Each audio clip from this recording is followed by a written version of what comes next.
Bonjour à tous et à toutes et bienvenue dans ce jeu de la semaine. Cette semaine, le jeu mis à l'honneur est Catan, un très grand classique des jeux de plateau pour 3 à 4 joueurs à partir de 10 ans, pour des parties d'environ à peu près 1h20. Avant de rentrer dans le vif du sujet, je voulais vous rappeler que le mercredi 20 mai après-midi de 14h à 16h, je serai au parc de la mairie de Tessy en extérieur s'il fait beau, sinon on sera à l'intérieur à la salle Régis Poitou pour une animation avec des jeux en bois, donc du molki, du pastrap, du billard hollandais, etc., etc.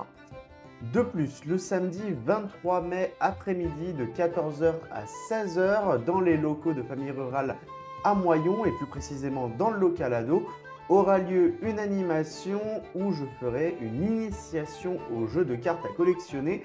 Donc ce sera du Pokémon, du Lorcana dans l'univers Disney et du Yu-Gi-Oh!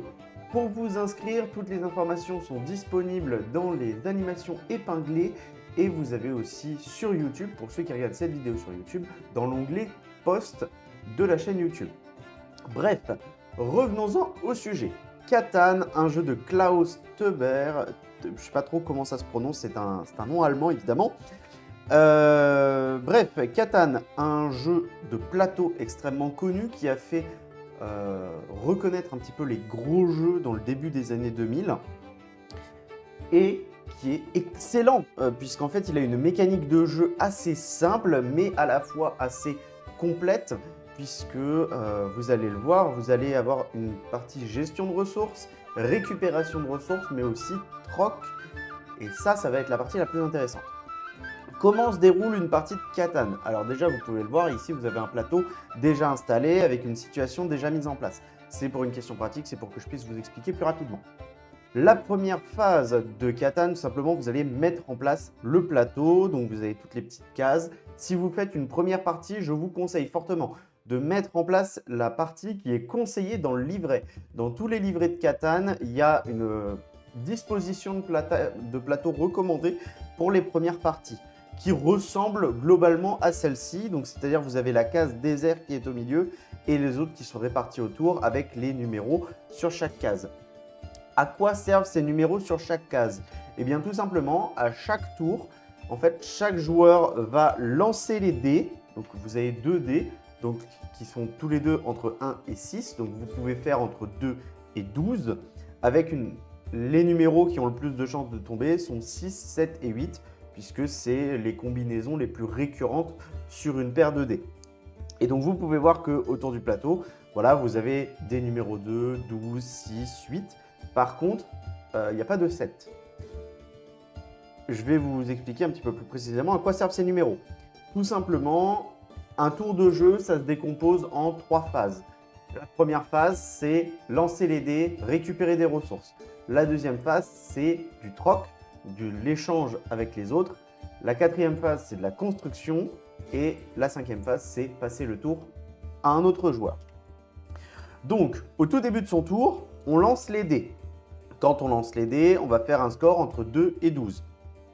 Si on fait un score qui fait 2, 3, 4, 5, 6 ou 8, 9, 10, 12, 11, 12, eh bien, dans ce cas, toutes les personnes qui ont une colonie, les colonies, c'est ceci, tac,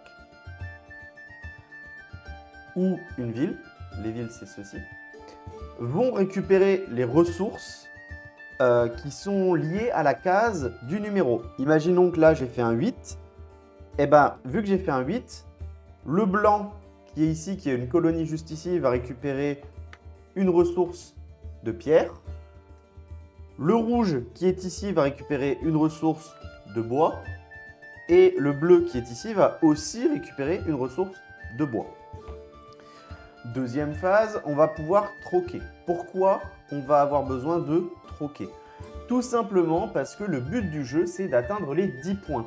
Et pour atteindre les 10 points, il faut construire des routes, des maisons, obtenir des cartes, construire des villes. En fait, pour marquer des points, il faut avoir des colonies, des villes ou avoir des cartes. Une ville, comme celle-ci, va rapporter 2 points. Une colonie va rapporter 1 point. Et les routes, elles, ne rapportent pas de points, mais vous avez des cartes, comme je vais les trouver comme celle-ci, point de victoire, qui vous permettent de marquer des points aussi. L'objectif, c'est d'être le premier à marquer 10 points. Donc, vous allez troquer des ressources. Vous allez proposer d'échanger un de bois contre un de pierre d'un autre joueur. Il peut accepter, il peut refuser, il peut augmenter le prix. Dire « Ok, je veux bien te donner un de bois, mais il va falloir que tu me donnes 2 de pierre pour ça. » Et voilà. Et tout ça, en fait, ça va vous permettre de construire ensuite. Donc voilà, vous allez pouvoir construire soit des routes, soit des colonies, soit des villes, ou acheter des cartes développement. Acheter des cartes développement, c'est ce que je vous montrais tout de suite. Ce sont des cartes sur lesquelles on peut retrouver plusieurs bonus, des bonus de points de victoire, des bonus qui vont vous permettre de construire plus rapidement. Donc là, par exemple, cette carte-là, elle permet de construire 2 routes gratuitement. Et une autre mécanique que je vais vous expliquer plus tard. Hop. Donc voilà. Troisième manière de marquer des points du coup, puisque la première c'est en construisant, la deuxième c'est en récupérant des cartes. La troisième c'est tout simplement en complétant ce genre d'objectif. Ce genre d'objectif, il y en a 2. Il y en a une qui est la route commerciale la plus longue, qui nécessite d'avoir une route continue de 5 routes ou plus. Donc là, par exemple, on a le rouge qui en a 1, 2, 3, 4, 5, 6. Les routes, c'est ces petits symboles-là. Et à partir du moment où ça, c'est fait, la personne récupère la carte et marque 2 points automatiquement. Pour pouvoir lui voler, il faudra que quelqu'un fasse une autre route plus longue que la précédente. Par exemple, là, la route, elle fait 6 de long. Pour que quelqu'un vienne lui voler, il faudra que la route du joueur qui veuille lui voler fasse au moins 7 de long. Voilà. Enfin, comme vous l'aurez remarqué, au moment où on a lancé les dés, je vous ai dit qu'il n'y avait pas de 7 sur le plateau. Donc, qu'est-ce qu'on fait si jamais on tombe sur 7? Évidemment, il se passe quand même quelque chose. Eh bien, en fait, quand on fait 7, c'est le voleur qui se trouve sur la case désert qui s'active. Le voleur, tout simplement, la personne qui a fait 7 va prendre le voleur et venir le placer sur un numéro autour du plateau. Imaginons que je suis le joueur bleu, j'ai fait 7 à mon numéro, je vais décider de le placer ici. Donc là, je l'ai placé sur une case avec un numéro 6 et avec un rouge et un blanc à côté. Et bien tout simplement, maintenant quand on fera un lancer de dés, imaginons là je refais 6, et bien il n'y a que les personnes qui sont autour de cette case qui récolteront les ressources. Parce que le voleur est sur l'autre case, donc il bloquera la récupération de ressources. Deuxièmement, quand on place un voleur au niveau de cette case, on va choisir un des joueurs qui se trouve autour de la case, donc ici soit le joueur rouge, soit le joueur blanc, et on va lui voler une ressource face cachée. Tout simplement, il va nous montrer ses cartes. Imaginons que j'ai ces cartes-là devant moi. Je vais montrer mes cartes à l'adversaire et il va voler une carte dans ma main. Donc, la personne qui a fait 7 va lui voler une carte à l'adversaire qu'il aura choisi. Évidemment, c'est un bonus, c'est pas un malus. Et voilà, ça lui permettra de pouvoir fabriquer plus facilement tout en retardant ses adversaires et en potentiellement marquant des points. Donc voilà, je ne vais pas rentrer plus dans le détail. Catan, comme je l'ai dit, c'est un jeu vachement complet et il y aurait beaucoup de choses à dire.